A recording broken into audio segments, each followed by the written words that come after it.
Hello, welcome to the second installment of Tie Time. I'm Ryan Bell alongside head coach Ty Eichner. And coach, your team came away disappointing weekend 0 for 2 at the Icebreaker tournament in Toledo. We'll start first with the RIT game. It was a game against your team and Wayne Wilson and Brian Hills' RIT Tigers, and it looked like you guys got off to a good start, but ultimately could not finish.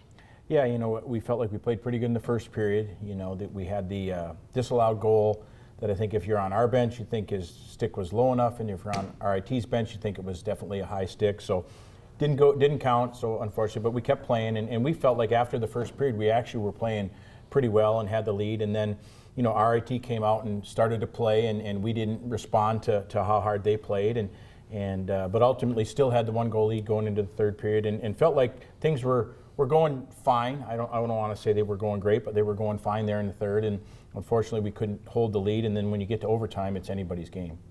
Evan Doherty also had back-to-back goals from the first game against Miami and then also against RIT. So what have you seen out of the sophomore forward? Yeah, Evan did a good job.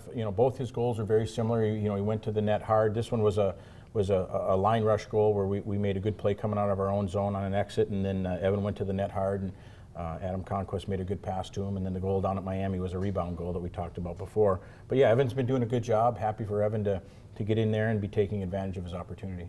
Moving on to the second night, it was against Western Michigan, and this will be the first of back-to-back games. We'll get to that in just a second. So it looks like you guys were trying to respond from an effort from Friday night, and it seemed like the effort was consistently there, but ultimately Western just was able to take away that game. Yeah, that was one of the things we talked about after the RIT game was we need to play harder. When we've been frustrated around here in the past with the result, it's more often than not has to go back to our effort. So we wanted to make sure our effort was where it needed to be, and we felt good about that. And another thing we talked about is I think if you just take the two games in their entirety, we didn't score a power play goal all weekend, and that's something that, when you get opportunities to put a game away or extend a lead, and you have a power play, I think that's an area where we can improve on.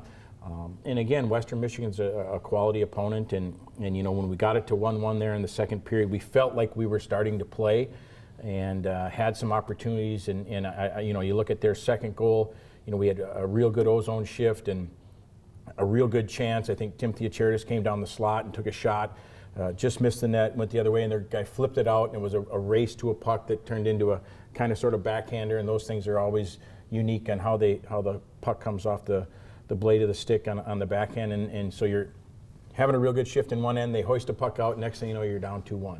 And then they got the power play goal, which, Eric Dopp slid across on and was there for it, but was a little bit of a knuckle puck kind of change up. So as he slid across, it kind of slow motion went back this way. So a little bit of an unfortunate bounce there for him. And so again, we were playing, but then it seemed like it'd go the other way. And just as we were starting to gain some momentum and get some good opportunities, they would score. And to our kids' credit, when it's 4-1, you're wondering on the bench, all right, what's going to happen here? How will we respond to this? And then, we scored with a couple seconds left in the second period to make it 4-2, and we felt good. Okay, we come in, we rest here after the second period, we go out in the third period and play the way we've been playing, and we get it to 1 goal, and now anything can happen. So, and we pushed, and we had some really good opportunities. There were, as we went back and reviewed the video, there were a bunch of chances we had that, if we capitalize on them, maybe the result is different.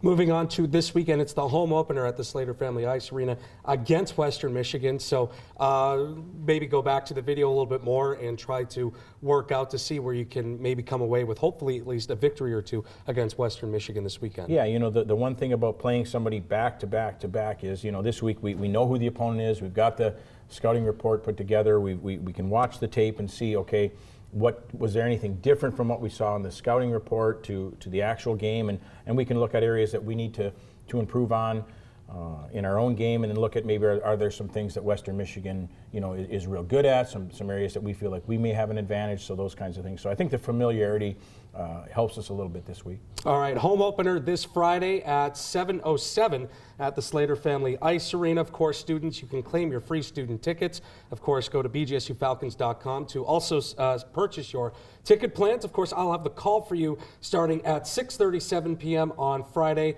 And it's going to be Western Michigan Broncos head coach Andy Murray and against head coach Ty Eichner. And we'll talk to you next week for Tie Time.